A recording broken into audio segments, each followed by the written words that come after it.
பரிசுத்தமுள்ள பிதாவை உம்மை ஸ்தோத்திரிக்கிறோம், துதிக்கிறோம் ராஜா. தேவாதி தேவனே உமக்கு நன்றி செலுத்துகிறோம். ஆண்டவரே, நீர் எங்களை இந்த இடத்துல அழைத்து வந்ததுக்காக உமக்கு நன்றி செலுத்துகிறோம். அழைத்து வந்து ஆண்டவரே உடைய ஆராதனையிலே பங்கு பெற்றவும், ஆண்டவரே பாடல்களை கேட்கவும், பாடல்களை பாடவும், ஆவியிலே ஆண்டவரை இணைந்து உம்மை துதிக்கவும் நீர் எங்களுக்கு கிருபை செய்ததுக்காக நன்றி. இந்த நேரத்திலும் சுவாமி உடைய வார்த்தைக்காக நாங்கள் இடத்திலே வந்து நிற்கிறோம். ஆண்டவரை உடைய வார்த்தையை நீர் எங்களுக்கு தந்து ஆண்டவரை எங்களை போஷிக்கிற தேவனாய் இருக்கிறேன் சுவாமி. ஆண்டவருடைய வார்த்தையில் இருக்கிற வல்லமையை இந்த இடத்துல இருக்கிற ஒவ்வொருத்தரும் உணர்ந்து கொள்ள நீர் அவர்களோடு அவர்கள் இருதயத்திலே நீர் பேசும்படி ஆய்ச்சிக்கிறேன் ராஜா. ஆண்டவரை என்னோடும் நீர் பேசுகிறதுக்காக நன்றி செலுத்துகிறோம் தகப்பனே. இந்த நேரத்திலும் ஆண்டவரை நான் அல்ல, என்னுடைய சுயம் அல்ல, பரிசுத்த ஆவியானவரே நீர் தாமே இந்த வேதத்தில் இருக்கிற விளக்கங்களையும் ஆண்டவரை எங்களுக்கு ஆண்டவரை நீர் தாமே ஆண்டவரை எடுத்து தரும்படியாக சுபிக்கிறேன். வேதத்தின் ஆழங்களையும் ரகசியங்களையும் ஆண்டவரை ஆவலோடு கூட ஆண்டவரை கேட்கிற ஒரு காதை நீர் எங்களுக்கு உண்டு பண்ணினதுக்காக உங்களுக்கு நன்றி செலுத்துகிறோம். ஆண்டவரே, எங்களுடைய கண்களை திறந்தரலும், எங்களுடைய மன கண்களை திறந்தரலும், நம்முடைய வார்த்தைக்கு செவிசாக்கி கிருபை செய்தரலும். இயேசுவின் நாமத்தில் ஜெபம் பண்ணி நிற்கிற பிதாவே, ஆமென், ஆமென். ஹல்லேலூயா, ஹல்லேலூயா. நாங்கள் எடுத்தவர்கள் வாசிப்போம். முதலாவது எசாயா 7வது அதிகாரம் 14வது வசனத்தை நாங்கள் வாசிக்க கேட்போம். ஆதலால் ஆண்டவர் தாமே உங்களுக்கு ஒரு அடையாளத்தை கொடுப்பார். இதோ, ஒரு கன்னிகை கர்ப்பவதியாகி ஒரு குமாரனை பெறுவாள், அவருக்கு இம்மானுவேல் என்று பெயரிடுவாள். ஆமென், ஆமென், ஹல்லேலூயா. இது நாங்கள் எல்லாருக்கும் ஒவ்வொரு வருஷமும் நாங்கள் இந்த வார்த்தைகளை நாங்கள் வாசிப்போம். சில வேளையில் அடிக்கடி நாங்கள் வாசிப்போம். தனியாக கிறிஸ்துமஸுக்கு வாசிக்காம நாங்கள் சாதாரணமான எங்களுடைய வாழ்க்கையிலே நாங்கள் பைபிளை படிக்கிற நேரம் கூட இந்த வார்த்தைகளை நாங்கள் வாசிப்போம். வாசிக்கிறதிலே நாங்கள் இதில் கற்றுக்கொள்ள வேண்டிய காரியம் என்னவென்றால், எசாயா புஸ்தகத்தை நாங்கள் எடுத்து பார்ப்போமா இருந்தால், எசாயா புஸ்தகம் வந்து ஒரு குட்டி பைபிள் என்று சொல்லலாம். எசாயா புஸ்தகத்திலே 66 ஆகமங்கள் அடைக்கப்பட்டிருக்கிறது. அந்த 66 ஆகமங்களையும் நாங்கள் படிக்கிறதுக்குள்ள நாங்கள் ஒரு வித்தியாசமான ஒரு முறையில், பைபிளை படிக்கிறதுக்குள்ள ஒரு வித்தியாசமான முறையில் நாங்கள் படிக்கணும். பைபிளில் இருந்து ஆண்டவர் என்னத்தை எனக்கு வெளிப்படுத்த போகிறார் அந்த அறிவோடு நான் படிக்க வேண்டும். இதை பார்ப்போமா என்றால், இது வந்து தீர்க்க தரிசன வசனங்களாய் எசாயா புஸ்தகம் எழுதப்பட்டிருக்கிறது. எசாயா புஸ்தகத்திலே எழுதின இந்த தீர்க்க தரிசனத்தை குறித்து தான் நாங்கள் இன்றைய நாளில் பார்க்கிறோம். அதில் சொல்லப்பட்டிருக்கிறது, ஆதலால் ஆண்டவர் தாமே உங்களுக்கு ஒரு அடையாளத்தை கொடுப்பார். இதில் அர்த்தம் என்னவென்றால், அந்த நேரத்தில் அந்த காலத்தில் எல்லா ஜனங்களும் ஒரு அடையாளத்துக்காக எதிர்பார்ப்போடு இருந்தார்கள். எல்லாரும் ஒரு அடையாளத்துக்காக ஒரு எதிர்பார்ப்போடு இருந்தார்கள். அதாவது பிரச்சனைகள், சண்டைகள் எல்லாம் நடந்து கொண்டே இருக்கும். இந்த நாட்டில் நாங்கள் உயிரோடு இருக்க மாட்டோம். நாங்கள் இந்த பூமியை விட்டு பிரிஞ்சா போதுதான் எங்களுக்கு அதுகளும் இருக்காது. அப்போ அந்த நேரத்தில் வாழ்ந்து கொண்டிருந்த ஜனங்கள் கூட ஒரு எதிர்பார்ப்போடு ஒரு அடையாளத்தை அவர்கள் தேடிக்கொண்டிருந்தார்கள். அந்த நேரத்தில் சொல்லப்பட்ட தீர்க்க தரிசனமான வார்த்தை என்னவென்றால், இதோ ஒரு கன்னி கர்ப்பவதியாகி ஒரு குமாரனை பெறுவாள், அவருக்கு இம்மானுவேல் என்று பெயரிடுவாள். இந்த வார்த்தைகள் கிட்டத்தட்ட கிறிஸ்து பிறக்கைக்கு முதல் சொல்லப்பட்ட வார்த்தைகள் தீர்க்க தரிசன வார்த்தைகளாக இருக்கிறது. இந்த தீர்க்க தரிசன வார்த்தைகள் கிட்டத்தட்ட 700 ஆண்டுகளுக்கு முன்பாக உரைக்கப்பட்ட இந்த வார்த்தைகளை 700 ஆண்டுகளுக்கு முன்பாக எசாயா தீர்க்கதரிசி பரிசுத்த ஆவியினால் ஏவப்பட்டு இந்த தீர்க்க தரிசன வசனங்களை அவர் எழுதியிருக்கிறார். அதை எழுதி அந்த இடத்துல எழுதி வைத்திருக்கீங்களா. அப்போ 700 வருஷமும் வாழ்ந்து கொண்டிருக்கிற ஜனங்கள் ஒரு ஆவலோடு கூட அதை வாசித்திருப்பார்கள். 700 வருஷமும் அந்த வாழ்ந்து கொண்டிருந்த அந்த ஜனங்கள் என்ன செய்வார்கள்னா, ஆவலோடு கூட கர்த்தருக்கு பயப்படுகிற பயத்தோடு கூட இந்த வார்த்தைகளை அவர்கள் வாசிக்கும் போது ஏதோ ஒரு அடையாளம் எங்களுக்கு கொடுக்கப்படும், எங்களுக்கு ஒரு நிச்சயமாக ஒரு அடையாளம் கொடுக்கப்படும் சொன்ன ஒரு ஆவலோடு கூட அவர்கள் அந்த வார்த்தைகளை திரும்பவுமாக படித்திருப்பார்கள். அதில் பார்ப்போமா என்றால், ஹீப்ரூவில் நாங்கள் இப்படி பார்க்கலாம். அதாவது இம்மானுவேல் என்றால் என்னென்று சொல்லப்பட்டிருக்கிறது, ஆண்டவர் எங்களோடு கூட இருக்கிறார். ஆண்டவர் எங்களோடு கூட இருக்கிறார்ன்றதுக்கு அதுக்கு அர்த்தமாக இருக்கிறது. அப்போ அந்த எல்லாரும் பாருங்கள், அந்த காலத்தில் வாழ்ந்து கொண்டிருந்தவங்க ஆண்டவரை தேடி ஒரு இடத்துக்கு போயிருப்பாங்க. என்னடா அந்த நேரத்தில் சுருவ வழிபாடு கூட இருந்தது. சுருவ வழிபாடுகளில் என்ன செய்தாங்கன்னா, ஒவ்வொரு ராஜாவும் ஒவ்வொரு காலத்தில் வரைக்குள்ள அவங்க என்ன செய்தாங்கன்னா, நான் தான் எல்லாத்துக்கும் மேலாக இருக்கிறேன்னு சொல்லி அவர்கள் அறிக்கையிட்டு சில ராஜாக்களை நாங்கள் வாசித்து போவோம். தானியல் புஸ்தகத்தை எடுப்போம் வேண்டாம், அதில் நேபுகாத் நேச்சர் தன்னைத்தான் வணங்க சொல்லி அதில் சொல்லியிருக்காரு. அதுக்கு முன்னுக்கு போக வேண்டாம் பாபில் என்று சொல்லி அப்படி அநேக சுருவ வழிபாடுகள் அப்படியே இருந்தது. அது இப்போத்தான் இல்லைண்டில அது தொடக்கத்திலிருந்து வந்து கொண்டே இருக்குது. அதில் கூட இந்த ஜனங்கள் என்ன செய்தார்கள் என்றால் ஆண்டவரை தேடி ஆண்டவரிடத்திலே போகிறதுக்கு ஒரு வழி அவர்களுக்கு உருவாக்கப்பட்டது. அதன்படி அவர்கள் வாழ்ந்து வந்தார்கள்.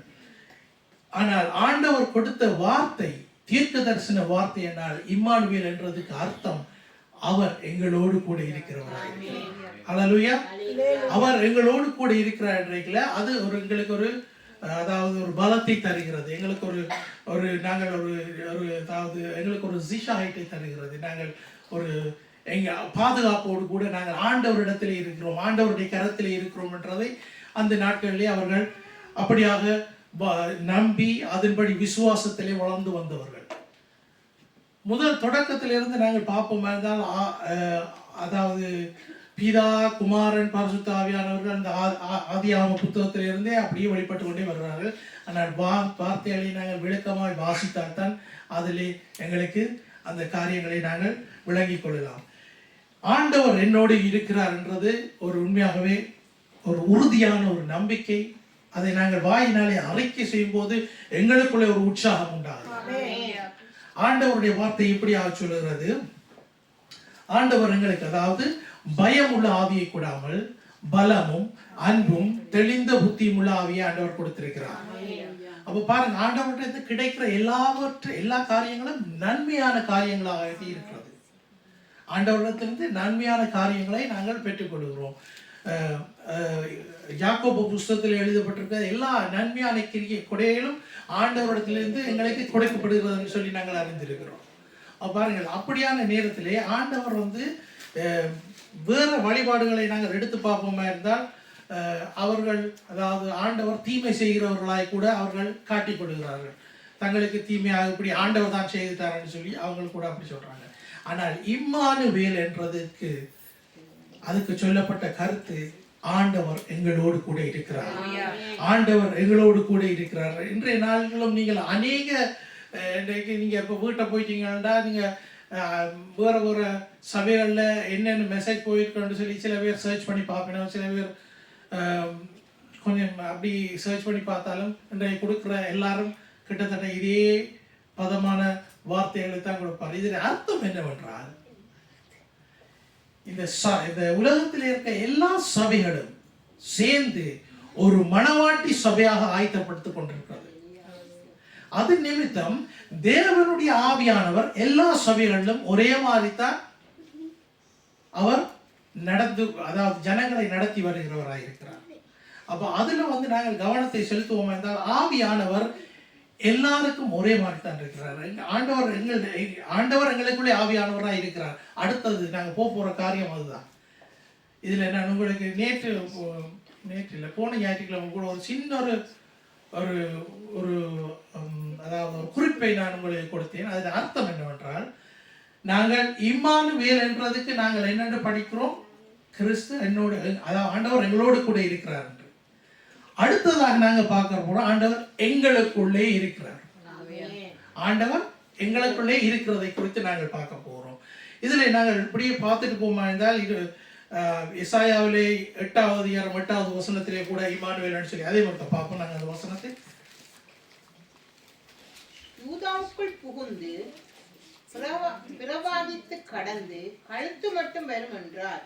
இம்மானுவேலே அவன் சட்டிகளின் விரிவு உமது தேசத்தின் விசாலத்தை மூடும். இதுல கூட நாங்கள் இம்மானுவேல் என்ற அந்த பெயரை கூட நாங்கள் பார்க்கலாம். இத்தனை இடத்துல சில பேருக்கு ஆர்வமாய் பைபிளை வாசிக்கல, பைபிளை படிக்கல. பைபிள் படிக்கிறது என்னத்துக்கு என்றால் ஆண்டவர் என்னோட கதைக்கிறார், ஆண்டவர் என்னோட பேசுகிறார். இதுதான் பைபிளை படிக்கிறது. புத்தகம் கோப்பிகளை நாங்க பள்ளிக்கூடத்துல போய் நாங்க படிக்கிறோம் இல்ல, சில புத்தகங்களை எடுத்து நாங்கள் பார்த்து ஒவ்வொரு சப்ஜெக்ட்டுக்கு மீட்ட மாதிரி நாங்கள் அந்த இது நாங்கள் படிப்போமே. அது ஒவ்வொரு அறிவுகளையும் எங்களுக்கு கொடுக்கிறது. நாங்கள் சும்மா உதாரணத்துக்கு ஐடியை பற்றி நாங்கள் கொஞ்சம் படிப்போம் வேண்டாம், ஐடியை குறித்ததான ஒரு எங்களுக்கு ஒரு ஹார்ட்வேர் சாஃப்ட்வேர் குறித்ததான ஒரு அறிவு எங்களுக்கு உண்டாகும். ஆனால் ஆண்டவருடைய வார்த்தைகளை நான் படிக்கிற போது நான் என்ன வழி படிக்க வேண்டும் என்றால் ஆண்டவர் என்னோடு கூட பேசுகிறார். இந்த ஒரு வாஞ்சி எனக்குள்ளே உண்டாக வேண்டும். ஆண்டவருக்கு நான் அதாவது ஆண்டவருக்கு பயப்படுகிற பயம் உண்டாகிறது. எங்க நீதிமொழிகள் நாங்கள் பார்ப்போமா இருந்தால் கர்த்தருக்கு பயப்படுகிறதே ஞானத்தின் ஆரம்பம். மூடன் ஞானத்தை வெறுக்கிறான். இப்படியான வார்த்தைகள் தான் நீதிமொழிகள் நாங்கள் படிப்போம். இந்த ஞானம் எல்லாம் ஆண்டவரிடத்திலிருந்து தான் கொடுக்கப்படுகிறது.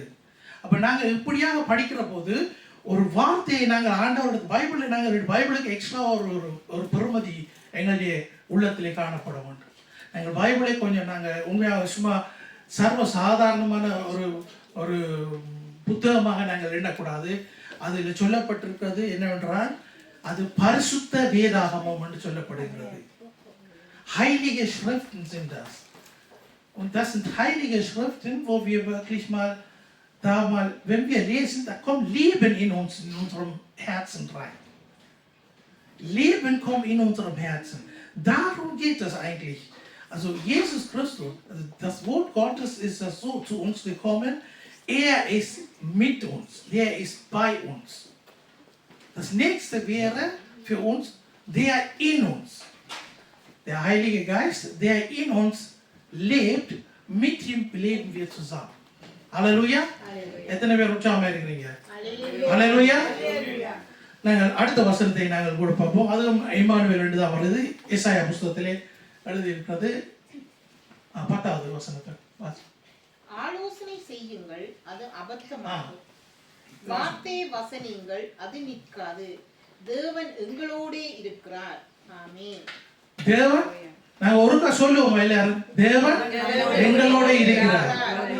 நான் இந்த இடத்துல பிரசங்கம் போய் செய்யறேன்னு நீங்க பிரசங்கத்தை கேட்டு கொண்டிருக்காம என்னோட நீங்க கொஞ்சம் வாங்கும். எங்க இந்த Reise wir gehen zusammen auf eine Reise und das ist mit Gottes Wort verbunden. Das ist sehr sehr wichtig. Okay? என்னன்னு சொன்னா நாங்க இன்னொரு வீடியோ ஓடும் பண்ணுங்க. தேவன் எங்களோட இருக்கிறார். ஹalleluya. தேவன் எங்களோட இருக்கிறார். நான் இதை அறிக்கை செய்ய செய்ய எனக்குள்ளே ஒரு உறுதி உண்டாகும், எனக்குள்ளே ஒரு பலம் உண்டாகும், எனக்குள்ளே இருக்கிற பயங்கள் என்னை விட்டு அகன்று போகும். இதை நாங்கள் எங்களுடைய வாழ்க்கையை அனுபவிச்சிருக்கிறோம். எத்தனையோ பேர் நாங்கள் அனுபவிச்சிருக்கிறோம். எத்தனையோ அற்புதங்கள், அதிசயங்கள், அடையாளங்களை ஆண்டவர் எங்களுடைய வாழ்க்கையிலே செய்தே இருக்கிறார். அதை நாங்கள் இந்த காலத்தை நாங்கள் இப்ப பாருங்க 12 மாதங்களை நாங்கள் கடந்து வந்தோம். இந்த 12 மாதங்களிலே நாங்கள் எத்தனை தடவை ஆண்டவர்கிட்ட நாங்கள் வேண்டுதல் செய்தோம். எங்களுடைய சுகத்துக்காக, எங்களுடைய பலத்துக்காக, நாங்கள் ஆபத்தில் இருந்த நேரத்திலே ஆண்டவரை நாங்கள் நோக்கி கதறணும். ஆண்டவரே எங்களை ரட்சியும், எங்களுக்கு இந்த பிரச்சனையிலிருந்து எங்களுக்கு ஒரு முடிவை கட்டளையிடணும். இப்படியாக நாங்கள் ஆண்டவரிடத்திலிருந்து நாங்கள் கேட்டு பெற்றுக்கொள்ளுகிற பிள்ளைகளாக இருக்கிறோம். இதை நாங்கள் எங்களுடைய வாழ்க்கையிலே அப்பியாயப்படுத்த வேண்டும். Das heißt, man sagt auch, Mensch ist ein Gewohnheitstier. Das heißt, wenn es in eine Gewohnheit in unserem Leben reinkommt, dann ist das automatisch, wo wir uns hingeben, ohne zu überlegen. Wir wissen, das passiert so. Und wenn ich dann ausspreche, dann passiert das so. Ich habe die Macht darüber, dass ich über mein Leben mit Gottes Gnade, mit Hilfe von Heiligen Geist, dass ich alles überwinden kann. அதாவது பரிசுத்த ஆவியானவருடைய வழிநடத்தலோடு கூட என்னுடைய வாழ்க்கையிலே வருகிறதான காரியங்கள், நான் வாழ்ந்து கொண்டு போறதான பாதையிலே நான் சந்திக்கிறதான கஷ்டங்கள், துன்பங்கள் எல்லாவற்றையும் மேற்கொள்ளுகிறதுக்கு இயேசு கிறிஸ்துவுடைய நாமம் எனக்கு கொடுக்கப்பட்டிருக்கிறது. ஹalleluya.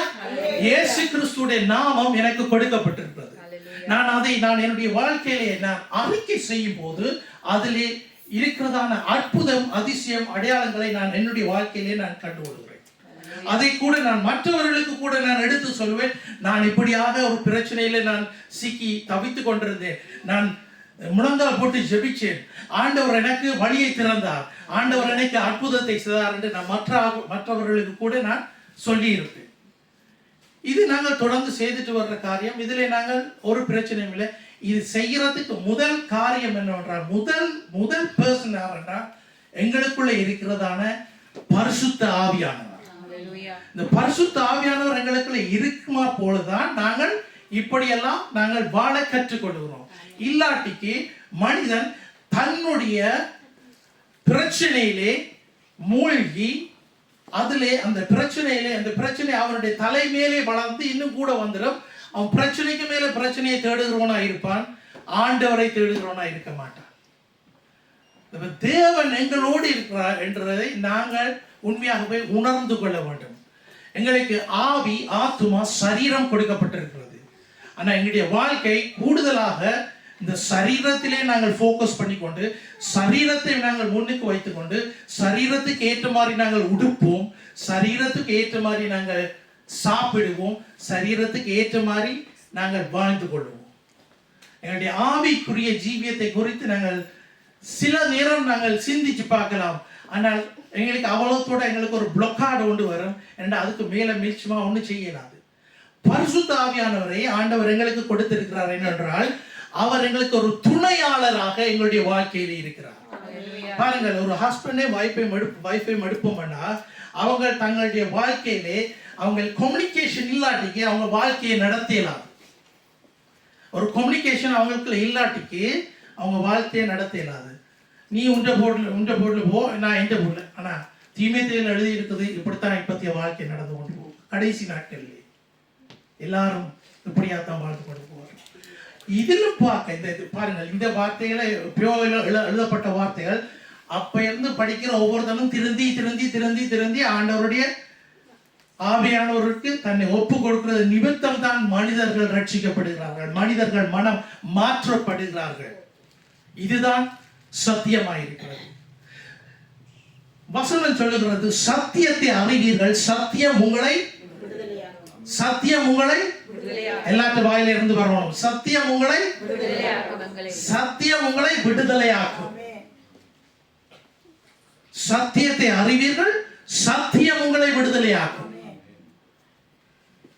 நாங்கள் சபைக்கு வருகிறது சபையில ஒரு ப்ரோக்ராம் நடக்குது, நாங்க ஒரு 2 பாட்டு படிக்கிறோம், ஒரு நல்ல ஒரு வார்த்தையை கொடுக்குறாங்க, அதுக்கு கேட்டுட்டு போறதுக்கு சபையை தேடாதீங்க.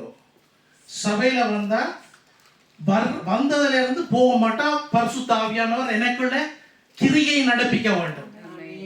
ஏனென்றால் ஐக்கியப்படும் போது, பிள்ளைகள் ஐக்கியப்படும் போது, தேவனுடைய பிள்ளைகள் ஐக்கியத்துக்குள்ளே வரும்போது அந்த இடத்திலே மாற்றங்கள் நடக்கிறது.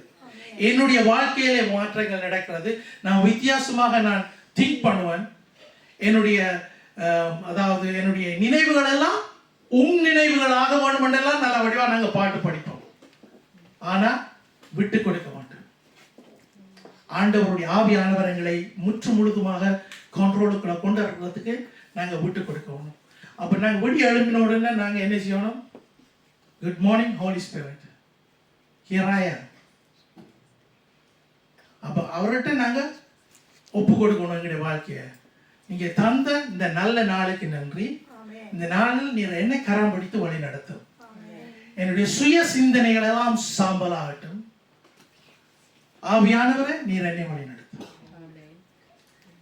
நாங்கள் பார்த்தோம், இம்மானுவேல் என்றதுக்கு அர்த்தம் ஆண்டவர் எங்களோடு. நாங்கள் ஆவியானவர் எங்களுக்குள்ளே ஜீவிக்கிற நேரம் அவர் எங்களுக்குள்ளே வாழுகிறார். எங்களுக்குள்ளே பாருங்க, உதாரணத்துக்கு நான் சொல்றேன். நாங்க அந்த மூலையில ஒரு படம் ஒன்று இருக்கு. அந்த படத்தில் பாருங்க, அந்த படம் நடுவில் படம் இருக்கு, சுத்தவர பலகையை வச்சு அடிச்சிருக்கிறாங்க. உலக தாங்களுடைய Vorstellung. Die Leute, die auf der Welt leben, die haben alle eine Vorstellung, wie Gott aussehen sollte. Ist in diesem Bild drinne. Ich gehe hin, wenn ich möchte, zu ihm zu beten. Ich gehe zu meinem Gott, wenn ich ihn brauche. Die andere Zeit, wo ich ihn nicht brauche, da bin ich in meinem Welt drin. Ich bin der Chef in meiner Welt. Ich mache alle Entscheidungen, ich treffe alle Entscheidungen. Wie oft haben wir verfehlt, wenn wir die Entscheidung getroffen haben? அதாவது எத்தனை தரம் நாங்கள் புலியாக நாங்கள் நடந்து கொண்டது நிமித்தம் நாங்கள் புலியாக நாங்கள் எங்கேயோ எல்லாம் போய் சீக்கி கொண்டு நின்றோம். ஆண்டவர் இயேசு கிறிஸ்து கூட சொல்லுகிறார் ஒரு உபமையை. 99 ஆடு அவருடைய பக்கத்துல இருக்கு, ஒரு ஆடு காணாம போயிட்டு. அந்த ஒரு ஆடை ஆண்டவர் போய் தேடி பிடிக்க மாட்டோம், அவருக்கு நித்திரை இல்லை. இப்ப பாருங்க, அந்த 99 ஆடும் சேஃப். அந்த ஒரு ஆடு doesn't wir. Wir waren verloren. Wir waren im Welt verloren. Wir sind so oft, sind wir wirklich in falschen Wege abgebogen. Wir haben immer die falsche Entscheidung getroffen in unserem Leben. Aber Gnade Gottes sagt, ich bin bei dir. Und dann obendrauf sagt er, ich bin in dir drin. அதாவது நாங்கள் தான் எத்தனையோ தரம் புலியான வழிகளை நாங்கள் choose பண்ணினோம். நாங்கள் தான் எத்தனையோ தரம் நாங்கள் புலியான வழிகளை சூஸ் பண்ணினோம். இந்த 99 ஆடு சேஃபா இருக்குது, அதுல ஒரு ஆடு காணாமல் போன ஆடு நாங்கள் தான் அந்த இடத்துல இருக்கிறோம். இந்த காணாமல் போன ஆடை தான் தேடி வந்தார் இந்த இயேசு கிறிஸ்துவானவர். அவர் தன்னை தானே பலியாகும். இயேசு கிறிஸ்து என்னுடைய உள்ளத்திலே பிறந்ததை தான் முதலாவது வைக்கிறேன். இந்த சோடினைகளோ மரங்களோ இந்த பிரைஸ்களோ இதுகளெல்லாம் ஒரு das ist alles Nebensache. Die Welt sieht das so. Wir sind nun mal auf dieser Welt. Wir leben nun mal hier drinnen. Wir können uns nicht fremden hier. Wir können uns nicht einfach entfremden. Wenn du nicht mit dieser Sache zu tun haben willst, dann musst du sterben. Aber das alles ist größer geworden als Jesus Christus, der in unserem Herzen sein soll. அதாவது இந்த சோதனைகளும் இந்த மரங்கள் வைக்கிறதும் இந்த பரிசு கொடுக்கிறதும் இதுகளெல்லாம் பெரிதாக வந்து விட்டது. ஆனால் இயேசு கிறிஸ்து எங்களுடைய இருதயத்தில் பிறக்கிறது, அதை நாங்கள் கம்மியாக பார்த்துக்கொள்கிறோம், அதை நாங்கள் கொஞ்சமாக பார்த்துக்கொள்கிறோம். இப்போ இந்த நாட்களில் கிஷன் சொல்லி நாங்கள் எடுப்போமா இருந்தால் ஒவ்வொருத்தருக்கும் எனக்கு இந்த பெரிய கிஷன் வேணும், எனக்கு இந்த நல்ல விலையான விலை உயர்ந்த கிஷன் வேணும், நல்ல பெருசு, நல்ல எனக்கு பிடிச்சமான இது எல்லாம் நாங்கள் தேடி தேடி நாங்கள் வேண்டி எங்களுடைய சொந்தக்காரக்கோ பிள்ளைகளுக்கோ எல்லாருக்கும் எங்களுக்கு பிடித்தவர்களுக்கு எல்லாருக்கும் நல்ல பெரிய கிஷங்களுக்கு நாங்கள் கொடுக்குற நாடி எங்களுடைய அன்பை நாங்கள் காட்டிக் கொள்கிறோம். ஆனால் இயேசு கிறிஸ்துடைய அன்பு இதுகளுக்கெல்லாம் அப்பாற்பட்டது. அவர் இந்த பூமிக்கு வந்தது என்னையும் உங்களையும் தேடித்தான் வந்திருக்கிறார். என்னையும் உங்களையும் தேடித்தான் இயேசு கிறிஸ்து இந்த பூமிக்கு வந்தார். இதுல நாங்க உண்மையா wir können da stolz sein, da können wir uns mal auch, wir kommen mit einem zerbrochenen Herzen, wenn wir das erfahren, dass das Wort Gottes zu uns spricht. Er ist für mich gekommen. நாங்கள் இந்த வார்த்தைகளை கேட்டு நாங்கள் தேவனிடத்திலே ஒப்புரவாகி நாங்கள் வருகிற நேரம் எங்களுடைய உள்ளம் உடைக்கப்பட்டிருக்கிறது. உண்மையாகவே ஆண்டவர் இயேசு கிறிஸ்து எனக்காக இந்த பூமிக்கு வந்தார். இயேசு கிறிஸ்து அதாவது பிதா குமாரனை அனுப்பினது காரணம் எனக்கும் உங்களுக்காக வந்தார். ஆனாலும் ஆண்டவருடைய அன்பு எங்களுக்குள்ளே வெளிப்பட மாட்டா, நாங்கள் அதை அறியாதவர்களைத்தான் நாங்கள் இருப்போம். அதை நாங்கள் அறியாதவர்களைத்தான் நாங்கள் இருந்திருப்போம். பாருங்கள், அவர் வந்த இடம் பிதா இந்த உலகத்தை படைத்தவர், இந்த உலகத்தை ஆளுகிறவர். வந்த இடம் ஒரு மாட்டு தொழுவம். இந்த மாட்டு தொழுவத்தை குறித்து நாங்கள் பார்ப்போம் என்றால் அது ஸ்முட்சிக்கா இருக்கிற ஒரு இடம். எங்களுடைய உள்ளத்தை நாங்கள் பார்ப்போம் என்றால் எங்களுடைய உள்ளமும் ஸ்முட்சிக்கா இருக்கிற இடம் தான். நாங்கள் எங்களுடைய உள்ளத்திலே நாங்கள் வளர்ந்து வரைக்கும் நாங்கள் எங்களுடைய இருதயத்திலே எடுத்துக்கொண்ட ஒவ்வொரு காரியங்களும் அழுக்கான காரியங்களா இருக்கிறது, ஆண்டவருக்கு எதிரான காரியங்களா இருக்கிறது. In Medizin bezeichnet man Herz mit 40.000 Neutronen. Das sind 40.000 irgendwelche Gefühle, auch irgendwelche Funktionen, die in unserem Körper funktionieren. Und da kommt der Herr, sagt, ich will dein Herz. ஆண்டவர் சொல்லல எனக்கு உண்ட மூளையத்தான், எனக்கு உண்ட கையத்தான், என்னுடைய காலத்தான், என் இருதயம். ஆண்டவர் இருதயத்தை கேட்கிறார். அந்த இருதயம் உண்மையாகவே மருத்துவர்களால் எவ்வளவோ சோதனைகள் செய்யப்பட்டிருக்கிறது. அதுல இருந்து தான் எல்லாம் புறப்படுகிறது. அது இல்லாட்டி ஒன்றுமே இல்லை. ஆனா அந்த இருதயம், நாங்கள் இருதயத்தில் ஏதாவது என்னுடைய மனக்கண்களிலே நாங்கள் சில கதவுகளை நாங்கள் திறந்து விடுகிறோம். அந்த கதவுகளுக்கு கூடாக, அதாவது இந்த கதவுகள் நான் உங்களுக்கு இன்னும் கொஞ்சம் விளக்கமாக சொல்றேன். எங்களுடைய விருப்பம், எங்களுடைய விருப்பத்தின்படி நாங்கள் ஏதாவது காரியங்களை நாங்கள் எங்களுடைய வாழ்க்கையிலே நாங்கள் செய்ய பழகிக்கொள்வோம். பழகிக்கொள்கிற நேரம் என்ன செய்யறோம்னா, அந்த நேரத்தில் அதாவது கூடாத காரியங்கள் எல்லாம் எங்களுடைய இருதயத்திலே வந்து சேர்ந்துகிறது. நாங்கள் அது பழக்கப்பட்டுருவோம், அதுகளுக்கு அடிமைப்பட்டு விடுவோம். அதுகளுக்கு அடிமைப்பட்ட பிறகு அதிலிருந்து நான் வெளியில வர்றதுக்கு இயேசு கிறிஸ்துவுடைய இரத்தம் ஒன்றே எனக்கு பதிலாக இருக்கிறது. இயேசு கிறிஸ்துவ இரத்தம் ஒன்றே எனக்கு பதிலாக இருக்கிறது. வேற ஒன்றுமே இல்லை. டாக்டர்கிட்ட போனீங்கன்னா எங்களுக்கு தலைவலின்னா சொல்றாங்க பனடோல போடுங்கன்னு சொல்லுவாங்க. எல்லாத்துக்கும் பனடோல் அதுகளை இதெல்லாம் போட்டுருவாங்க. ஆனா ஆண்டவர் இயேசு கிறிஸ்துவினுடைய இரத்தம் அதுக்கு மேல்பட்டதாக இருக்கிறது. அல்லேலூயா. இப்படியாகத்தான் ஆண்டவர் பாருங்க, கொரிந்தியர்ல எழுதப்பட்டிருக்க நாங்கள் ஜெரமியா 6:9 அது வாசிப்போம் இருக்கா? எல்லாவற்றை பார்க்கிலும் இருதயமே திருக்குள்ளதும் மகா கேடுள்ளதுமா இருக்கிறது, அதை அறியத்தக்கவன் யார்? இன்னொரு வாசிப்போம். எல்லாரும் வாசிப்போம். எல்லாவற்றை பார்க்கிலும் இருதயமே திருக்குள்ளதும் மகா கேடுள்ளதுமா இருக்கிறது, அதை அறியத்தக்கவன் யார்? ஆமென். பாருங்கள், இருதயம் தான் திருக்குள்ளதா இருக்கிறது. இந்த பகுதியில் நாங்கள் படித்த வார்த்தைகளை நாங்கள் இன்னும் கொஞ்சம் ஆழமா போவோம்னா, நான் உங்களுக்கு ஏற்கனவே நான் விளங்கப்படுத்திட்டேன். என்னண்டு இருதயத்துல இருந்தா எல்லாம் வருது. மத்தேயு 15:19 வசனம் சொல்லுகிறது. இருந்து வழியில வர்ற காரியங்களை நாங்கள் கவனிப்போம். வாசிங்க. எப்படியெனில் இருதயத்திலிருந்து பொல்லாத சிந்தனைகளும் கொலை பாதகங்களும் விபச்சாரங்களும் வேசித்தனங்களும் களவுகளும் பொய்ச்சாட்சிகளும் தூஷணங்களும் புறப்பட்டு வரும். பாருங்கள், இது எங்களுடைய இருதயத்திலிருந்து வருகிற காரியம். ஏன்னா அந்த இருதயம் அவ்வளவுக்கு அழுக்காக இருக்கிறது. உலகத்திலே வாழ்கிற எல்லா மனுஷனும் இந்த அழுக்குகளால தான் வர்றான்.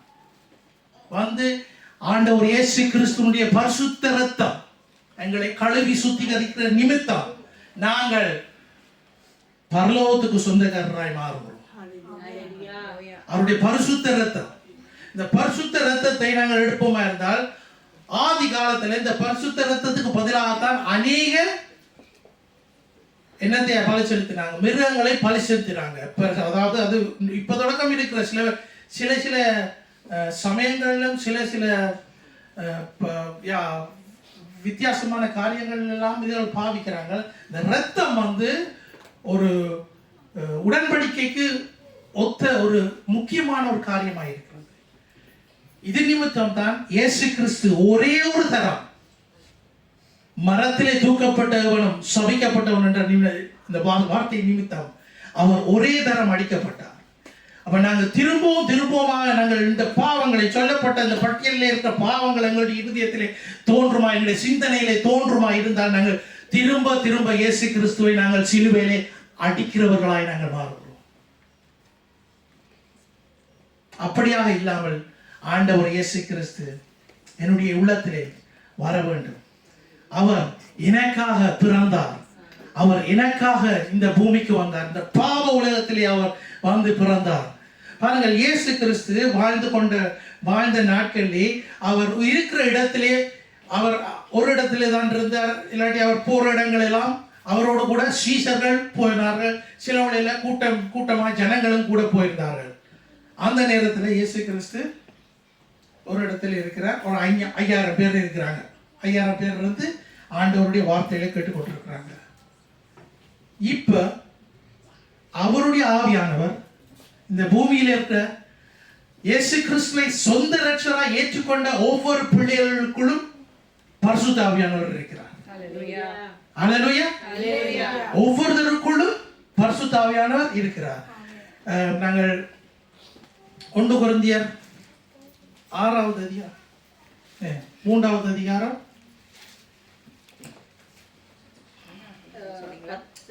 10 இருக்கும் நினைக்கிறேன். நீங்களே தேவனுடைய ஆலயமாக இருக்கிறீர்கள். 16 நீங்கள் தேவனுடைய ஆலயமா இருக்கிறீர்கள் என்றும் தேவனுடைய ஆவி உங்களில் வாசமா இருக்கிறார் என்றும் அறியாதிருக்கிறீர்களா? ஒருவன் தேவனுடைய ஆலயத்தை கெடுத்தால் அவனை தேவன் கெடுப்பார். தேவனுடைய ஆலயம் பரிசுத்தமா இருக்கிறது, நீங்களே அந்த ஆலயம். அல்லேலூயா. எத்தனை பேர் விசுவாசிக்கிறீங்க நீங்க தேவனுடைய ஆலயமா இருக்கிறீங்க? நீங்கள் தேவனுடைய ஆலயமா இருக்கிறீங்க. வார்த்தையின்படி நாங்கள் பார்ப்போமா இருந்தால் நாங்கள் ஒவ்வொருத்தரும் தேவனுடைய ஆலயமா இருக்கிறோம். அப்ப தேவனுடைய ஆலயத்துக்கு நாங்க போகத்தான் போகணும். இங்க வர்றது இது இதுக்கு வர்றது சண்டே சர்வீஸுக்கு வர்றது அதுக்கு கூட வசனம் எழுதப்பட்டிருக்கிறது, சபை கூடி வருகிறதை விட்டு விடாதிருங்கள். ஏனென்றால் நாங்கள் தனியே நான் இயேசுவோட இருக்கிறேன், நான் இயேசுவோட வாழுகிறேன், யூடியூப்ல வர்ற எல்லா மெசேஜையும் நான் கேட்டுக்கொண்டு நான் வீட்டை இருக்கிறேன், நான் இருந்து நான் பரிசுத்தமா இருக்கிறேன்றது அது நடக்காத காரியம். அது நல்ல காரியம் என்று சொல்லிடாதது.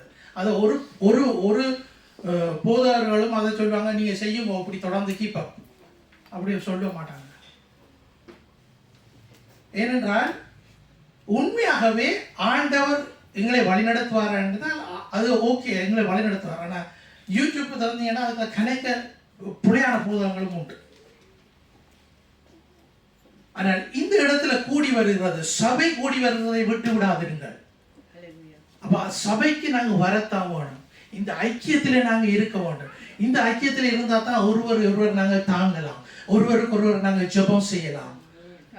இது கூட பவுல் அப்போஸ்தலர் பவுல் கூட எழுதியிருக்க, ஒருவரை நீங்க தாங்கி மற்றவர்களுக்காக ஜெபம் பண்ண வேண்டும். சொல்லப்பட்டிருக்கிற வார்த்தையின்படி நாங்கள் தேவனுடைய ஆலயமா இருக்கிறோம். அப்ப நாங்க எங்களை கொஞ்சம் கேர்ஃபுல்லா நாங்க பார்த்துக்கொள்வோம். என்னத்தை நாங்க பார்க்கிறோம், எங்களுடைய கண்கள் எங்களுடைய ஆத்துமாவுக்கு ஒரு வழியாக அமைக்கப்பட்டிருக்கு. அப்ப நாங்க என்னத்தை கேட்கிறோம், இந்த 5 புலன்களும் இருக்குல்ல, கேட்கிறது, பார்க்கறது, தொடுறது, இதெல்லாம் ஆவியானவருடைய கண்ட்ரோலுக்குள்ள வரும். அப்பதான் நான் ஆண்டவருடைய பிள்ளையா நான் ஜீவிச்சு வருகிறேன். அப்ப நான் கேட்கிறது, நான் பார்க்கறது எல்லாம் பரிசுத்தம் இருக்க வேண்டும். அது நிமித்தம் தான் இந்த வார்த்தை கூட எழுதப்பட்டிருக்கிறது, என்னுடைய ஆலயத்தை கெடுத்தால் நான் அவனை கெடுப்பேன். அவருடைய ஆலயம் பரிசுத்தமாயிருக்கும். புதிய ஒரு பரிசுத்தமாகத்தான் நாங்கள் எழும்புவோம். ஆனா எழும்பின கையோட பரிசுத்த ஆவியானோட கையில எங்களை ஒப்பு கொடுத்துருவோம், எங்களை பொறுப்படுத்தக்கூடும். இந்த நாள் முழுக்க நான் எங்க போனாலும் வந்தாலும் நான் கேட்கிற வேலை, பார்க்கிற வேலை எல்லாவற்றை சிந்தனையில தான் பாவமே உண்டாகுது. பாவத்தை செய்த பிறகு நான் பாவம் செய்துட்டேன்னு சொல்ல தேவையில்லை, சிந்தனையில தான் பாவம் உண்டாகுது. இவைகளெல்லாம் நாங்கள் வாசித்தோம். என்னென்று எரேமியா 17 இருதயத்தை அது இதயத்தை ஆராய்ந்து அறிகிறோம் யார்? ஆண்டவர் தவிர வேறு ஒருத்தரும் ஆராய்ந்து அறியறார். அப்படியாகத்தான் எழுதப்பட்டிருக்கிறது. அப்ப பாருங்கள், இயேசு கிறிஸ்து எங்களுக்கு கொடுக்கப்பட்டார். என்னென்று சொல்லப்படுகிறது வார்த்தை, குமாரன் எங்களுக்கு கொடுக்கப்பட்டார், கர்த்தத்துவம் அவர் தலையின் மேல் இருக்கும், அவர் தோளின் மேல் இருக்கும், அதிசயமானவர், ஆலோசனை கர்த்தர். இதுகளெல்லாம் என்னுடைய வாழ்க்கையில தான் நான் எடுத்துக்கொள்ளணும். அவர் எனக்கு அதிசயமாய் இருக்கிறார், அவர் ஆலோசனை கர்த்தராய் இருக்கிறார், அவர் நித்திய பிதாவாய் இருக்கிறார். அவர் எனக்கு தான், நான் எனக்கு வார்த்தைகளை எனக்கு எடுத்துக்கொள்ள மாட்டா. அந்த வார்த்தையெல்லாம் வெள்ளை பேப்பர்ல கருத்தை இங்கால எழுதின சொற்களாத்தான் இருக்கும். அதை நான் பார்த்துட்டு படிச்சாலும் எனக்குள்ள ஜீவன் வரப்போற இல்லை. நான் எனக்கு சொல்லி எனக்கு சொந்தமா எடுத்துக்கொள்ளும். அது மட்டும் அந்த வார்த்தையில இருக்க வல்லமையை நாங்க எங்களுடைய வாழ்க்கையிலே கண்டுகொள்ள முடியும். அவருடைய வார்த்தை வல்லமை உள்ளது. அவருடைய வார்த்தையிலே வல்லமை உண்டு. இன்னொரு வசனம் இப்படியாக சொல்றது, வானமும் பூமியும் ஒளிந்து போகும். வானமும் பூமியும் ஒளிந்து போறதுக்கு தான் உருவாக்கப்பட்டிருக்கிறது. அவருடைய வார்த்தைகள் ஒளிந்து போவதில்லை. அவருடைய வார்த்தைகள் எங்களுடைய இருதயமாகிய கற்பலகையிலே எழுதப்பட வேண்டும். அப்ப எங்களுடைய இருதயத்திலே தான் இந்த வார்த்தையை கேட்காதபடிக்கு ஒரு பஞ்சம் வரும் என்று எழுதப்பட்டிருக்கிறது. இந்த வார்த்தையை கேட்க கூடாதபடிக்கு பஞ்சம் வரும். அந்த நாட்கள்ல எங்க பைபிள் இருக்குன்னு தேடி தேடி அலைவாங்க. ஆனா நான் என்னுடைய இருதயத்தில் நான் எடுத்துக்கொண்டேன். நான் இப்ப உங்களுக்கு கூட நான் இந்த இடத்துல சொன்ன ஒரு சில வார்த்தைகள் எல்லாம் நான் எனக்குள்ள மனப்பாடமா நான் எடுத்துக்கொண்டேன். இதெல்லாம் நாங்க பழமையா செய்யலாம், இதுல ஒரு பிரச்சனையும் இல்லை. நான் ஸ்கூலுக்கு போயில வாய்ப்பாடு படிப்போம். என்ன கணக்குக்கு நாங்க வாய்ப்பாடு படிப்போம். அப்ப படிச்சது இப்ப ஞாபகத்துல தானே. இது அதுக்கு மேற்பட்டது, அதுக்கு மேற்பட்ட காரியங்கள். வாய்ப்பாடம் இந்த கணக்குக்கு தான் எனக்கு தேவை, ஆனா இது என் வாழ்க்கைக்கு தேவையானது, என்னை நடத்துகிறது. அவருடைய வார்த்தை என் கால்களுக்கு தீபமும் பாதைக்கு வெளிச்சமா இருக்கிறது. சங்கீத புஸ்தகத்தில் நாங்கள் வாசிக்கிறோம். அப்ப இப்ப நீங்க இன்றையில இருந்து நாங்க வாசிப்போம் 7வது அதிகாரம் 14வது வசனம். எஸ்ஐயா. ஆதலால் ஆண்டவர் தாமே உங்களுக்கு ஒரு அடையாளத்தை கொடுப்பார். இதோ ஒரு கன்னியை கற்பவதியாகி ஒரு குமாரனை பெறுவாள். அவருக்கு இம்மானுவேல் என்று பெயரிடுவாள். இந்த வசனம் இன்றையிலிருந்து நீங்க இந்த வசனத்தை வாசிக்கல, தியானி கேட்கல, கேட்கல, வித்தியாசமான ஒரு வியூல நீங்க பார்க்கணும். இவ்வளவு காலம் நாங்க பார்த்து கொண்டிருந்தோம். ஓகே, ஒரு வசனம் எழுதப்பட்டிருக்கிறது, ஆனா அதுல இருக்க வெளிப்படுத்தல் எனக்கு பெருசா தெரியல. இந்த வசனத்தை மனப்பாடம் கூட நான் செய்திருக்கிறேன், ஆனா இவ்வளவுத்துக்கு எனக்கு தெரியல. கேளுங்க, பரிசுத்த ஆவியானவர்கிட்ட கேளுங்க. ஆண்டவரே, உன்னுடைய வேதத்தின் ஆழங்களையும் ரகசியங்களையும் எனக்கு வெளிப்படுத்தும். இந்த வேதத்தின் ஆழங்களையும் ரகசியங்களையும் எனக்கு வெளிப்படுத்தும். அப்ப நாங்க போய் பள்ளிக்கூடத்துல நாங்க போயிருந்து ஒரு கொஞ்ச நாளைக்கு நாங்க 10ஆம் வகுப்பு மட்டும் படிக்கிறதுக்கு ஒரு டைம் எங்களுக்கு வாழ்க்கையில கொடுக்கப்பட்டிருந்தது. 10ஆம் வகுப்பு மட்டும் நாங்க படிச்சோம். சில பேர் அதுக்கு மேல் மிச்சமா நாங்க படிச்சோம். படிச்சு நாங்க என்ன செய்யறோம், எங்களுடைய வாழ்க்கைக்கு தான் நாங்க அதை ஏதோ ஒரு தொழிலுக்கோ ஏதோ ஒரு உதவிக்கோ நாங்க இந்த படிப்புகளை நாங்க இதை கொண்டு இருக்கிறோம். அதை நாங்கள் செய்து கொண்டே இருக்கிறோம். இந்த பைபிள் நாங்க சின்னல இருந்து வளர்ந்து வரைக்கல எங்களுக்கு நாங்க வித்தியாசமா இருக்கு. நாங்க இந்த வசனங்களை வாசிக்க கொஞ்சம் வயசுக்கு அப்புறம் வாசிக்கல, கொஞ்சம் இன்னும் கொஞ்சம் கூட விளாங்குவாங்க. அதுக்கு மேல் மிச்சமா நாங்க இன்னும் கொஞ்சம் குடும்பமா வரைக்கல இந்த வசனத்தை நாங்க வித்தியாசமான ஒரு கண்ணோடு நாங்க பார்ப்போம். பிரச்சனைகள் நிமித்தம், எங்களுக்கு வர்ற துன்பங்களின் நிமித்தம், எங்களுடைய வாழ்க்கையை நாங்கள் சந்திக்கிற நிந்தனைகளின் நிமித்தம் இந்த வார்த்தையை நாங்கள் கொஞ்சம் வித்தியாசமா பார்ப்போம். அப்ப எங்களுக்கு தெரியும், ஆண்டவர் இயேசு கிறிஸ்துவை தவிர வேறொருத்தர் எங்களுக்கு தேவையில்லை. அவ்வளவுக்கு இயேசு கிறிஸ்துவை நாங்கள் பற்றி பிடிக்கப்பட வேண்டும். ஆண்டவர் இயேசு கிறிஸ்துவிடத்துல நாங்கள் வருவதற்கு நாங்கள் எங்களை ஒப்பு கொடுக்கணும். இதுதான் அவர்தான் எங்களுக்கு வழியாக இருக்கிறார். இதை விட வேறு ஒன்றுமே எங்களுக்கு இல்லை. நாங்கள் ஒரு கொஞ்ச காலத்துக்கு நாங்கள் ஜீவிப்போம். ஒரு கொஞ்ச காலத்துக்கு நாங்கள் இதில் கூட சங்கீத புஸ்தகத்தில் கூட எழுதப்பட்டிருக்கிறது, ஒரு 70 வருஷம் மனுஷன் ஜீவிக்கிறார். ஒரு 70 வருஷம், 70 வருஷத்துக்குள்ள நாங்கள் போடுற கூத்துகளை நாங்கள் பக்கத்தில் நாங்களை பார்த்தோம். நாங்கள் எங்களை பார்த்தோமே நாங்கள் இப்படி எல்லாம் போய் கொண்டிருக்கிறாங்க. ஆண்டவரை தவிர எங்களுக்கு ஒரு ஒன்றுமே தேவையில்லை. நாங்கள் ஆண்டவருக்காக தான் படைக்கப்பட்ட நாங்கள். அவர் என்ன also es ist eine Frage, was ist der Sinn des Lebens? என்னத்துக்கு, அதாவது வாழ்க்கையில பிரயோஜனம் என்ன, வாழ்க்கையில என்ன பிரயோஜனம், இதை கொஞ்சம் தியானிச்சா ஒவ்வொரு தரம் வித்தியாசமான தங்களுக்கு தெரிஞ்ச முறையில நல்ல நல்ல நல்ல நல்ல வடிவா விளக்கி சொல்லுவேன். ஆனா இயேசு கிறிஸ்துவை நீ சொந்த ரட்சகராக ஏற்றுக்கொள்றதா உன்னுடைய வாழ்க்கையில பிரயோஜனம். அதுதான் பிரயோஜனம். Das heißt, sind das Leben ist, dass du Retter Jesus Christus in deinem Leben annimmst. Das ist der Punkt auch. Mehr gibt's nicht. Mehr gibt es nicht. பிரசங்கியிலே எழுதப்பட்டிருக்கிறது, இந்த சூரியனுக்கு கீழே இருக்கிற எல்லாம் மாயை. எல்லாம் மாயை. இந்த சூரியனுக்கு கீழே இருக்கிற எல்லாம் மாயையா இருக்கிற எல்லாம், das vergeht alles. Wir haben nie ein தலைமுறையாக ஆண்டவர் இயேசு கிறிஸ்துவை சொந்த ரட்சகராக ஏற்றுக்கொண்டு வாழுகிற ஜனங்கள் தான், அவர்களுக்கு தான் ஒரு பிரயோஜனம் உண்டு. அதை விட்டுட்டு நாங்கள் எங்களுக்கு தேவையானபடி நாங்கள் ஒரு கொஞ்ச காலத்துக்கு நானும் ஜீவிச்சேன் தான், நானும் அப்படித்தான் வாழ்ந்து வந்தேன். நான் ஒரு கொஞ்ச காலத்துக்கு நான் எனக்கு விருப்பமானபடி நான் போனேன், விருப்பமானபடி நான் வாழ்ந்து வந்தேன். இன்றைக்கு இந்த மாதம் சம்பளத்தை எடுத்தால் அந்த மாதமே எல்லாம் செலவழிச்சிடுவேன். அப்படி வாழ்ந்து வந்தேன் நான். ஆனால் ஆண்டவர் இயேசு கிறிஸ்துவை நான் என்னுடைய இருதயத்தில் நான் எடுத்துக்கொள்ள, என்னுடைய சொந்த ரட்சகராக ஏற்றுக்கொள்ள மாட்டேன். என்னுடைய வாழ்க்கையில நான் ஒரு என்ன சொல்லலாம், das war alles nur eine Fassade. Ich habe so getan, als ob mir geht's gut. Ich habe keine Sorgen, nichts.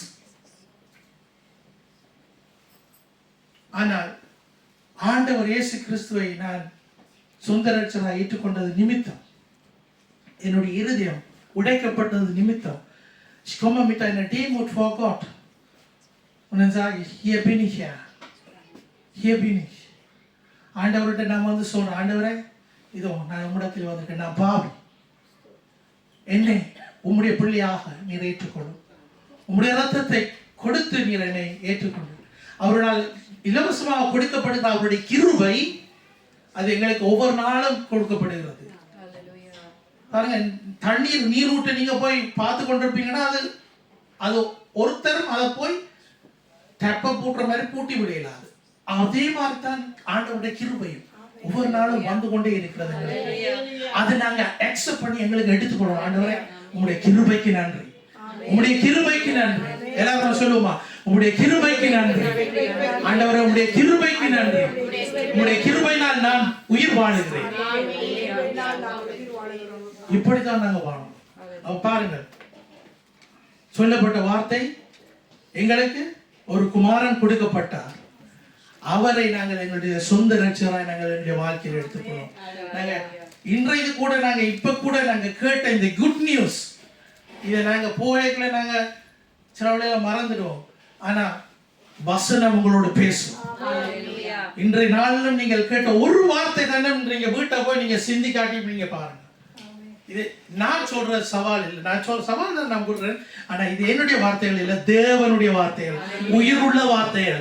அவருடைய வார்த்தையை நான் படுத்திருக்க கூட என்ன தட்டி எழுப்பும். நன்னா அயர்ந்து ஒரு சத்தம், ஒரு அதாவது ஒரு ஆணி விழுகிறது கூட எங்களை கேட்காம நல்ல அயர்ந்த நித்திரையில் இருக்கீங்களா, ஆண்டவருடைய வார்த்தை தட்டி எழுப்புவாங்க. அப்படிப்பட்ட வார்த்தை. ஆனா ஆண்டவருடைய வார்த்தை எங்களை வழி நடத்துகிறது. அவருடைய வார்த்தைக்கு நாங்கள் முதல் இடத்தை கொடுப்போம். ஹல்லேலூயா. சின்ன பிள்ளையில நீங்க வச்சிருக்கிறாங்க, சின்ன பிள்ளையில இருந்து நீங்க காட்டி கொடு. உலகத்தை நாங்க எடுப்போம். உலகத்துல சொல்லுவாங்க, நீ படிச்சு நல்ல டாக்டரா வரணும், நல்ல லோயரா வரணும்னு சொல்ல. ஆனா இதெல்லாம் வந்து எல்லாம் அங்க உலகத்துக்குலாம் போகுது. ஆனா பிள்ளைக்கு நீங்க கர்த்தருக்கு பயப்படுகிற பயத்தை நீங்கள் கற்றுக்கொள்வீங்க. கடைசி நாட்கள்ல நீங்க முதிர் வயதுல இருக்க பிள்ளை உங்களை தேடி வரும், பிள்ளைகள் உங்களை தேடி வரும். ஜெர்மன் அதாவது டோச்சில சில வழியில சொல்லுவாங்க, நீ பிள்ளைகளுக்கு நல்லதெல்லாம் கற்றுக் கொடுத்து வந்துட்டு அவங்க கடைசி நாட்கள்ல நீங்க வயதா இருக்கல உங்களை தேடி வந்தாங்க, எல்லாம் நீங்க சரியா சேர்ப்பீங்க. அது ஒரு பக்கத்துல அவங்க சொல்றது சரியா இருக்கும். ஆனா வேதத்தின்படி கர்த்தருக்கு பயப்படுகிறது தான் பிள்ளைகளுக்கு தேவை. கர்த்தருக்கு பயப்படுகிற பயம் தான் தேவை, வேற ஒன்று தேவையில்லை. நாங்க கொஞ்ச காலம் விருப்பம் அவங்களோட நாங்க போயிடுவோம். ஆனா ஆண்டவர் தான் அவங்களை கையை பிடித்து வழி நடத்துவார். அந்த தேவ ஆவியானவர் அவருக்குள்ளே இருக்கிறார். இந்த பிள்ளைகளுக்குள்ளே ஆண்டவர் தேவ ஆவியானவர் இருக்கிறார். பாருங்க, அந்த பிள்ளைகளும் அப்படியான டெங்க் வாய்ஸ் சர்க்கிள வளர கற்றுக்கொள்ளுவோம். ஹல்லேலூயா. ஒரு வார்த்தை நான் உங்களுக்கு தரேன். தீமோத்தேயு 1 தீமோத்தேயு 3:16. நாங்க 2 தீமோத்தேயு 3:16 எல்லாம் பாடமாக்கிட்டோம். 3:16 1 தீமோத்தேயு அன்றியும் தேவ பக்திக்குரிய ரகசியமானது யாரும் ஒப்புக்கொள்கிறபடியே மகா மேன்மை உள்ளது. தேவன் மாம்சத்திலே வெளிப்பட்டார், ஆவியிலே நீதி உள்ளவர் என்று விளங்கப்பட்டார், தேவதூதர்களால் காணப்பட்டார், புறஜாதிகளிடத்தில் பிரசங்கிக்கப்பட்டார், உலகத்திலே விசுவாசிக்கப்பட்டார், மகிமையிலே ஏறெடுத்துக் கொள்ளப்பட்டார். அல்லேலூயா. அல்லேலூயா. இந்த வார்த்தைய பாடமாக்கி கொடுங்க. வேற ஒன்றும் சொல்ல தெரியல, இதை பாடமாக்கி கொடுங்க. அவர் என்னண்டு அவர் மாம்சத்திலே வெளிப்பட்டார், ஆவியிலே நீதியுள்ளவர் என்று விளங்கப்பட்டார், தேவதூதர்களால் காணப்பட்டார், புறஜாதிகளிடத்திலே பிரசங்கம் பண்ணப்பட்டார். புறஜாதிகளிடத்திலே பிரசங்கம் பண்ணார். இது ஒரு முக்கியமான ஒரு பாயிண்ட். ஏன்னா நாங்க ஜூதர் இல்லை, ஜூதர் இல்லை, நாங்க புறஜாதிகள். ஆண்டவர் வந்தது ஜூத ஜனத்துக்காக. முதல் ஜூதர்களுக்கும் அதுக்கு பிறகு புறஜாதிகளுக்கு மட்டும்தான் எல்லாம் எழுதப்பட்டிருக்கிறது பைபிள். இப்போ நாங்கள் புறஜாதிகளாக இருந்து கொண்டு நாங்கள் ஆண்டவர் இயேசு கிறிஸ்துவை நாங்கள் சொந்த ரட்சகராக ஏற்றுக்கொள்ளிக்கல. நான் என்னுடைய வாழ்க்கையில் நான் கேள்விப்பட்டது, நான் சின்னன்ல சிலோன்ல நான் வாழ்ந்து வரைக்கல. ஆனால் ஏன்னடா நீங்கள் ஏசப்பாண்டு என்ன அல்லேலியா கூட்டம் கொண்டு போகிறீங்க, உங்களுக்கு காசு தாராங்களான்னு கேட்பாங்க. காசு தாராங்களா உங்களுக்கு? அதனாடி தானே நீங்கள் சமயம் மாறுறீங்க அப்படி கேட்பாங்க. ஆனா காசை விட மேன்மையானது இயேசு என்று எங்களுக்கு தெரிஞ்சிட்டு சொல்றவன் சொல்லிக்கொண்டே இருப்பான். எங்களுக்கு பின்னால கதைக்கிறவங்க குறை கதைக்கிறவங்க இருப்பாங்க. எந்த நேரம் நாங்க இந்த பூமியில உயிரோட இருக்க மாட்டோம், எங்களுக்கு பின்னால குறை கதைக்கிறவங்க இருப்பாங்க. அதுகளெல்லாம் நாங்க கேர் பண்ணக்கூடாது. நாங்க இயேசுவை பார்க்கணும், நாங்க இயேசுவை பார்க்கணும். அவர் எங்களுக்கு புறஜாதிகள், நாங்கள் புறஜாதிகளாக இருந்தோம், அவர் எங்களுக்கு பிரசங்கம் பண்ணப்பட்டார். நாங்கள் இயேசு கிறிஸ்துவை குறித்து நாங்கள் அறிந்தோம். அது மாத்திரமல்ல, அவர் மேல் நாங்கள் விசுவாசம் வைத்தோம். அதுல கடைசியா சொல்லப்படுகிறது மகிமையிலே அவர் ஏறெடுத்துக் கொள்ளப்பட்டார். இயேசு கிறிஸ்து சொன்னார், நான் போகிறேன், உங்களுக்கு நான் ஒரு தேற்ற வாழ்மை அழைக்கிறேன். அந்த இடத்துல ஒரு ஆள் சொல்றா, இல்ல நீங்க போவாங்க, நீங்க எங்களோட இருங்கன்னு சொல்லி. அவர் சொல்றா, இல்ல நீங்க எங்களோட இருங்கன்னு சொல்லி. ஆனா அவர் போனாதான் நன்மை. ஏனென்றா இயேசு கிறிஸ்து அப்ப வாழைக்குள்ள அவர் அந்த குறுகிய அந்த ஜனத்தோட தான் அவருடைய பழக்கங்கள் இருந்தது. இயேசு கிறிஸ்து பிதாவின் சன்னிதானத்தில் இருக்கிறார் இப்ப. ஆனா அவர்களுக்கு தேற்றவாளனை அனுப்பிட்டார்கள். நாங்க எல்லாரும் ஆண்டவருடைய ஆவியானவர் நாள் வழி நடத்தப்படுவோம். ஹல்லேலூயா. தேவனுக்கே மகிமை உண்டாவதாக. நாங்கள் எழுந்து நின்று நாங்கள் ஜெபம் செய்வோம். ஹல்லேலூயா. ஸ்தோத்திரம். தேவன் தந்த வார்த்தைகளுக்காக நாங்கள் ஜெபம் செய்வோம். ஸ்தோத்திரம். கண்களை மூடி நாங்கள் ஜெபம் செய்வோம். பரிசுத்தமுள்ள பிதாவே, உம்மை சோதரிக்கிறோம், துதிக்கிறோம் ராஜா. தேவாதி தேவனே, உமக்கு நன்றி செலுத்துகிறோம். சர்வ வல்லமுள்ள கர்த்தாவே, நீர்தாமே ஆண்டவரே, உம்முடைய வார்த்தையினால ஆண்டவரே நீர் எங்களை தேற்றுகிறதுக்காக உமக்கு நன்றி. உம்முடைய வார்த்தை எங்களோடு பேசுனதுக்காக நன்றி ஆண்டவரே. இந்த கூடாரத்துக்களை நிற்கிற ஒவ்வொருத்தருடைய உள்ளத்திலும் ஆண்டவரே உம்முடைய வார்த்தைகள் பேசப்பட்டதுக்காக உமக்கு நன்றி செலுத்துகிறேன் ராஜா. கர்த்தாவே, உம்முடைய கரத்திலே ஆண்டவரே எல்லாரையும் ஒப்பு கொடுத்து ஜெபிக்கிறேன் ராஜா. ஆண்டவரே, இவர்களை நீர் பொறுப்படுத்தி வழிநடத்தும்படியாக ஜெபிக்கிறேன் ஆண்டவரே. இவர்களோடு ஆண்டவரே நீர் தாமே இன்னும் தொடர்ந்து ராஜா இடைபடும்படியாக ஜெபிக்கிறேன் ஆண்டவரே. கேட்ட வார்த்தைகள் சும்மா திரும்பாது சுவாமி. ஆண்டவருடைய வார்த்தைகள் ஆண்டவரை நீர் எழுதியிருக்கிற பிரகாரம் ஆண்டவர் அந்த கிரியைகளை நடப்பிக்கிற உங்களுடைய வார்த்தைகள் ஒவ்வொருடைய இருதயத்தையும் நீர் தொடும்படியாக ஜெபிக்கிறேன் இயேசுவின் நாமத்தில் ஜெபம் பண்ணி நிற்கிற பிதாவே, ஆமென். இந்த நேரத்திலும் இந்த இடத்திலே இந்த இயேசு எனக்கு வேண்டும் என்று சொல்லி யாராவது நீங்கள் இருந்தால் நீங்க இருக்கிற இடத்துல நின்று நீங்கள் கரத்தை உயர்த்தி காண்பிக்க உங்களுக்காக நாங்கள் ஜெபிக்கலாம். யாராவது உங்களுக்கு இந்த இயேசு கிறிஸ்துவை நான் சொந்த ரட்சகராக ஏற்றுக்கொள்ள போறேன், இந்த இயேசு கிறிஸ்து என்னுடைய வாழ்க்கையில் எனக்கு வேணும் சொல்லி யாராவது இருந்தால் உங்களுடைய கரங்களை உயர்த்தி காண்பீங்கள், உங்களுக்காக ஜெபிக்கப்படும். அப்படி இல்லாட்டி உங்களுக்கு கூச்சமா இருந்தா நீங்க நான் சொல்லுறதான இந்த ஜெபத்தை நீங்கள் உங்களுடைய மனதிலே கூட நீங்க சொல்லிக் கொள்ளலாம். நாங்கள் ஜெபம் செய்வோம்.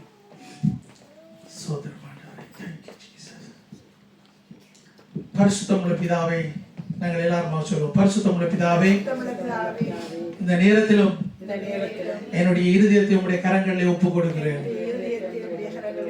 எனக்குள்ளே நீர் வாரும், என்னுடைய வாழ்க்கையை நீர் மாற்றும். நான் இம்மட்டுமாய் வாழ்ந்த வாழ்க்கையை காணும் சுவாமி. உம்முடைய பரிசுத்த ஆவியானவரை நீர் எனக்கு தந்ததுக்காக நன்றி. நான் இயேசு கிறிஸ்துவின் நாமத்தினாலே நான் விசுவாசம் வைக்கிறேன் ராஜா. என்னை மீட்க நீர் இந்த பூமிக்கு வந்ததுக்காக நன்றி செலுத்துகிறேன். உம்முடைய கரங்களில் என்னை அர்ப்பணிக்கிறேன். என்னை பொறுப்படுத்தி வழி நடத்துகிறேன். இயேசுவின் நாமத்தை ஜெபம் பண்ணிக்கிறேன் பிதாவே. ஆமென், ஆமென், ஆமென். நாங்கள் தொடர்ந்து பிள்ளைகளுக்காக நாங்கள் ஜெபம் செய்வோம். பிள்ளைகளை தேவனுடைய கரத்தில் ஒப்பு கொடுத்து நாங்கள் ஜெபம் செய்வோம். எல்லாருமாவே ஜெபம் பண்ணுங்க.